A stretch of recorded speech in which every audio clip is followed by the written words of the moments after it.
A row has erupted over Jeremy Evil Clarkson's column in The Sun about Meghan Markle at the weekend.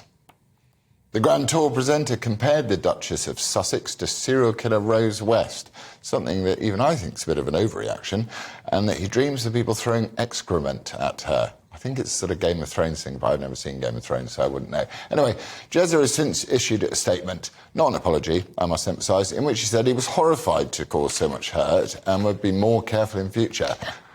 Well, with me to discuss this free speech debate is Tessa Dunlop, historian, broadcaster and author of the new book, Elizabeth and Philip. Tessa, welcome. Hello, thank you. I get the feeling that you're going to interrogate me here.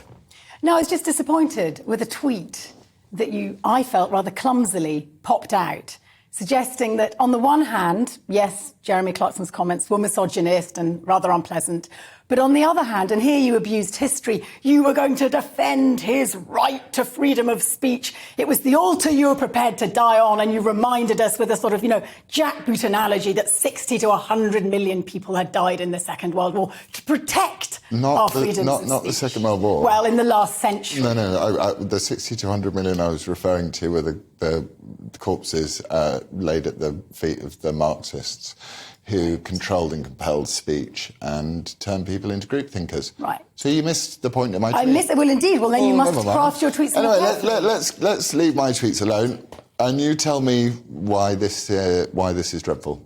Well, it's extraordinary that someone like you, with such a fine public school education, is lumbering under the misconception that we have complete freedom of speech. If I was a paedophile or a terrorist or a fascist, you wouldn't be platforming me right now. If I was inciting hatred against a different race or religion or someone of transgender or disability, I would not be platformed. That would be illegal. So it's a nonsense to suggest we have to let everyone spew out filth and poison left, right and centre, especially men with disproportionately large platforms. And let me tell you, dear Loza, there's an awful lot of you. I don't find it acceptable. And I think what you did was disingenuous. Well, I condemned the way he spoke and then defended his right to free speech. Yeah. What's wrong with that? It was almost like saying, let's pat him on the head and put him back in his box. Except his box. That's not what I said. But it is what you said. No. That's how you felt about what I said. What I actually said, was and you're looking at someone who really doesn't like Meghan Markle and doesn't like that spoiled. Oh no, let's not go back to. I can't hear another thin-skinned, slightly ageing white man be demeaning about Meghan Markle. Not when we've just gone global with one of our leading celebrities wanting to throw excrement at her when she's naked paraded down the street. I completely agree with you. I think we're agreeing. So let's try and find somewhere where. Well, no, I can tell you we're not agreeing. I'm agreeing with you that what he said was something I would see as being well above and beyond what I think free speech is there for. But I would ask you the question: do you think that the opposite of that, denying him the right to be so crude and disgusting and misogynistic, is better? It is currently illegal to stir up hatred against, and I gave you some of the categories, race, religion, disability, sexual orientation. I would like gender to be one of those categories. What is gender? There was my gender as a woman, my sex. I want it to be better protected. Yeah, but I'm confused. What's gender? You're a woman. I'm a woman. Yeah. If you are... And Jeremy Clarkson, the way he wrote that article, he was very clever. He knows you can't stir up hatred against Meghan Markle on the basis of her race. But she was posited throughout that article very much on the basis of her femininity. She had, to use Donald Trump's expression, whipped her husband, Harold Markle, into his subservient position. She'd basically brainwashed him, but he hated her more than he compared her to two other women, to Nicola Sturgeon and to the murderer, Rose West. So this was about Meghan Markle's femininity. He then asked us to imagine her naked. So he wants to take a woman and us to imagine her naked, and he then wants to shame her and parade her down the street and throw excrement at her. That is hatred towards women, and I don't think that's acceptable. Look, I agree with you. Yes, so let's change the law. No. Yes. No, that's why I don't agree with you. Why not change the law? Because I don't think it's illegal to hate people.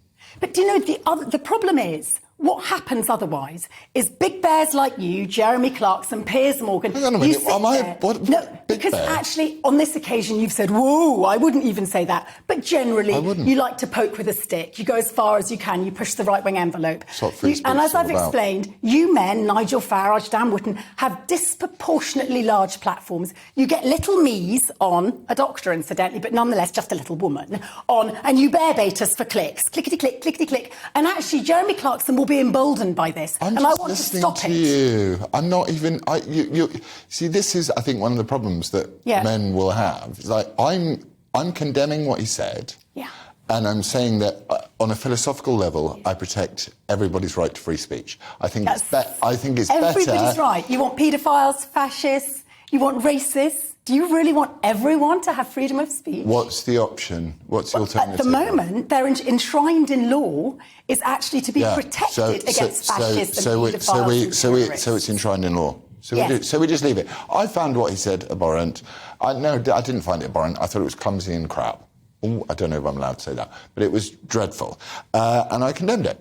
And I don't see why I'm getting a lecture for supporting you. Because you've come out on Twitter saying, you've said there, okay, with where freedom of speech is at the moment. And I'm saying, but it's not good enough. Because actually what this does is emboldens misogynists. Someone like Jeremy Clarkson now, he got his grand tour mentioned on your television. The Sun's probably not sold so many since 1990. It's probably why he did it. Well, exactly. And I'm saying that is not acceptable. And the way to stop it is to change the law.